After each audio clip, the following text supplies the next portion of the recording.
Hello YouTube viewers, welcome back to my channel. This is Philip Grady. This is a view of my little nano aquarium, and the inhabitants of this tank are of course the harlequin rasboras, and there's a young Aplochilus lineatus in here as well. Basically, this video is going to be about the soon-to-be occupants of this tank, which are going to be some rainbow fish. More specifically, the blue eye.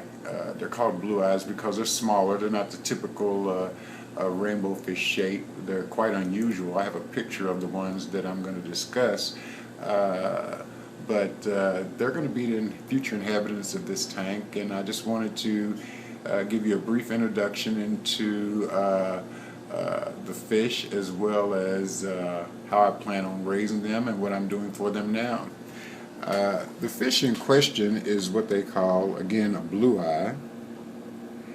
Okay, I'm just going to focus in the picture of them. There you go. And this is a photograph of the fish that the breeder sent me, and the one that was on Aquabid when I initially purchased them from him. As I said, I purchased 20 eggs. The fish is Pseudomugil Gertrude, okay? And there's a location, which I can't pronounce. I think it's in Dutch, but I'm not sure. But usually it indicates the state or the region, as well as the location. So I'm not sure how they do rainbow fish, but with killifish it indicates the location, the city, state, as well as the, I believe, the mile marker number of where they found the fish. So if there are more than one species, but that's another story, nomenclature of fish, but that's generally what that the denotation means, is the location of that particular subspecies or species. But again, these were sent to me from a gentleman in England who I've purchased fish from before, and their eggs are shipped pretty much like killifish, and I wasn't aware of that initially. I knew rainbow fish themselves had a longer gestation period than regular fish. For example, tetras, which generally hatch in 24 hours, cichlids usually 2 to 3 days, but some killifish, some of the annual killifish, their eggs can actually be stored for up to 6 months, and they require that long of a, what they call dispause, when the egg just simply stops developing, dispause period, and they can last up to 6 or 7 months. So, and some plant spawning killifish, normally just the gestation period for them is 14 to 21 days. And so, if you know that, then you can pretty much ship them anywhere in the world. But rainbow fish also have a longer gestation period than normal fish, and that's how I was able to acquire these from England. It took them about a week and a half to get here, and so, as I said, they're beautiful fish, and I can't wait to see them swimming in my tank. Quite unusual too, if you notice the fin. This one is actually displaying for the female, who's the upper fish, and so I can't wait. Display similar to killifish.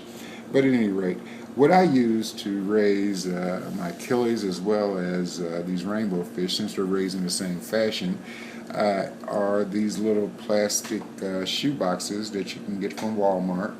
They're 97 cents each. Essentially, they make the perfect tanks. They're easy to sterilize.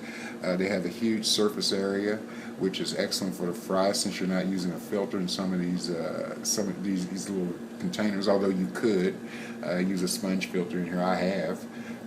But generally I do daily water changes with a turkey baster, so I keep the water pretty clean, and I always add live plants, and of course they were shipped in peat moss, so I just had added that to the tank, which definitely gives the water a different quality. So it gives it a little more aged quality, even though the water is quite fresh. But I use a mixture of 50% tank water and 50% fresh water. Freshwater meaning water I've aged with dechlorinator, and let's set at least 24 hours. Actually, 2 or 3 days is better because fry are very sensitive to any type of chemical that may contaminate the water. So I always try to, even though I use a dechlorinator, I always try to age it at least 2 to 3 days. The fry are quite small. They're even smaller than some tetras. So they do require a smaller food. Now, the gentleman suggested infusoria, which is fine. Frankly, I do culture infusoria, but I don't think they need that. I looked at them, and I'm going to show them to you. They're larger than tetra fry, so they can take microworms. And most fry I've ever hatched, including Northobranchius and some of the smaller aphysemians, can take microworms. So I'm going to show you the container of microworms that I culture. It's a simple container. Basically, it's one of the little dishes I think my wife gets at Walmart or any of the little dollar stores or something. But I punched a hole in it, and below the lid I added a sheet of paper towel, which I change weekly. And I mixed up some instant mashed potatoes. That's what you culture them in. It's that simple. You mix them up, let the mixture cool because you have to use warm water. You add your starter culture of worms, and believe me, 99% of the fry can take these. If you notice, they're moving on the glass, and they are the perfect first food for most of the smaller fish. So, and as I said, they're real easy to culture. It'll take your culture maybe a week or 2 to get going, where there's enough worms to harvest or where you can possibly see them. That's why I have my trusty magnifying glass whenever I'm working with fry and smaller foods and so forth. Because one of the things you have to do is ensure that you can see that the fry are eating. And in order to see that the fry are eating, you have to be able to see the fry. So I always use this magnifying glass to make sure that I'm able to make sure that the fry are eating. And the way I do that is I look at their stomachs, and they look like a tiny sliver of glass with an air bladder and 2 eyes. And if you look at their stomach, you can tell if it's the same color as the food you're feeding, then they're eating. And you have to make sure that they're eating, because if they're not eating, then they're going to die. So, it's just one of those things you learn with time about raising smaller fish, that you have to ensure that they're eating. I even do this with tetras. I mean, a lot of fish, you have to make sure that they're eating. But I'm going to show you these, and they are tiny, I can guarantee you. Now, as I said, I used the peat moss that they came in. They were shipped in peat moss, slightly wet and moist rather, and I add Java fern and moss to a little piece of water Sprite. But it's important that you provide the correct environment for them. And let's see, I'm looking for one now.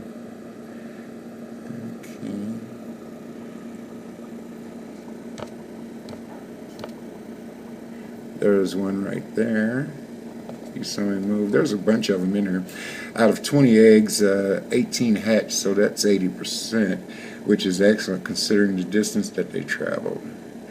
As I said, they came from a friend of mine in England that I purchased them from on Aquabid, and I bought many fish from him before. There's a few more, and as I said, there they go. They hatched out true to form. They were estimated to hatch out the 13th of July, and they did, and the majority of them did, and the balance of them hatched out the next day. But this is a first installment on Pseudomugil Gertrude, and as I said, I'm going to chronicle the development of this fish, and as I said, they are absolutely stunning. And I can't wait till they grow up, because I've actually never seen the fish. So it's something different, and looking forward. I hope you all follow me along and chronicle the development of these fish. And as I said, I do apologize for the bad photography, fellas. I'm not that steady, but that's a better picture. Okay. But I hope you guys follow me in the chronicling of these fish and their development. And if there's any peculiarities about raising them, I'll be sure to point it out. But look for the coming videos about raising this fish. And once again, I want to thank you guys for watching my channel. I can't imagine why you want to watch somebody as boring as me or listen to me.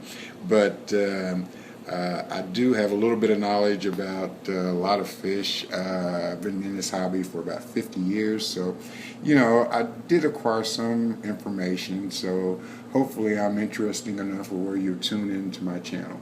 But once again, thank you for watching, and bye.